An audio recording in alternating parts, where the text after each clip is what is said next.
Je m'appelle Nicolas Angelet. Mon nom est Olivier Corten. Je m'appelle Alain Dams. Eugénie Delval. Je m'appelle Zoé Dubois. Je m'appelle François Dubuisson. Je m'appelle Ariane Gémander. Je m'appelle Pierre Klein. Je m'appelle Manu Klimis. Je m'appelle Vaios Koutroulis. Je m'appelle Elodie Kowalski. Isabelle Kunziger. Anne Lagerval. Je m'appelle Luna. Olivier P. Julien Pierret. Je m'appelle Joanne Poirier. Tito Emals. Anne Weyenberg. Je m'appelle Zongo Arzuma Clément. Je suis doctorant au sein de... Mais mon équipe...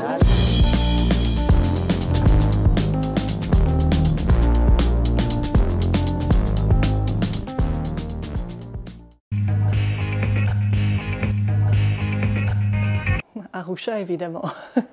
Pourquoi Arusha, évidemment? Parce que avec ma collègue Johanna, on a travaillé sur les arrêts du tribunal pénal international pour le Rwanda. Et donc, c'est plus proche que Nuremberg, évidemment, aussi bien en termes de travail, de temps que de localisation.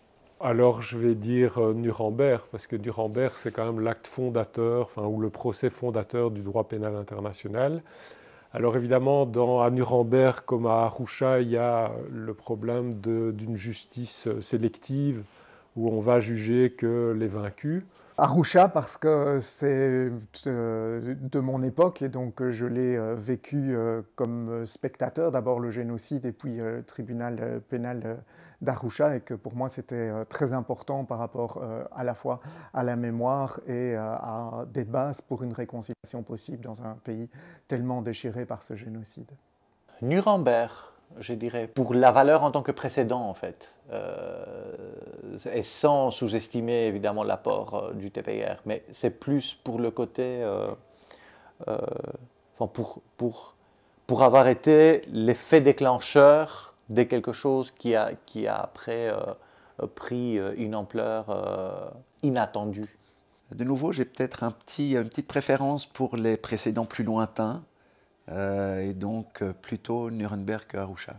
Nuremberg, parce que c'est plus fondateur, même s'il y a beaucoup de critiques à faire aussi sur la justice de Nuremberg. Nuremberg, pour comprendre les origines.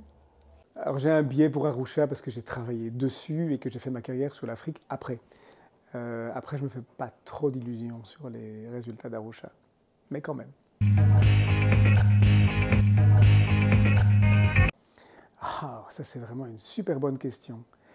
Je suis tout le temps confronté à l'ONUDI pour le développement industriel. Je ne sais pas pourquoi, complètement par hasard. J'arrête pas de faire des rencontres dans ce cadre-là, mais je n'ai pas d'affinité particulière. Est-ce qu'il n'y a pas l'Office des Nations Unies pour les stupéfiants à Vienne? Oui, pourquoi pas. Vienne, les stupéfiants, ça m'a l'air d'être un chouette combo. J'ai des doutes, mais mon agence vraiment préférée, je pense au FAO, Fonds alimentaire mondial. Je ne sais pas si c'est l'agence préférée, mais j'ai juste envie de répondre UNRWA, en fait, pour le moment. l'UNRWA. Ah, l'UNRWA alors je dis. L'UNRWA, c'est assez d'actualité. Peut-être l'Organisation internationale du travail. Oh, alors là, je veux dire le programme d'aide humanitaire. Il me semble que ça, c'est un programme tout à fait indispensable dans des situations extrêmes. L'UNHCR? Le HCR, parce que je travaille en droit des réfugiés. Les réfugiés quand même alors, parce que là c'est quand même une agence qui, depuis des décennies et encore à l'heure actuelle, dans le contexte où on parle, a une mission vraiment importante. Oh, Unifam. ONU Femmes.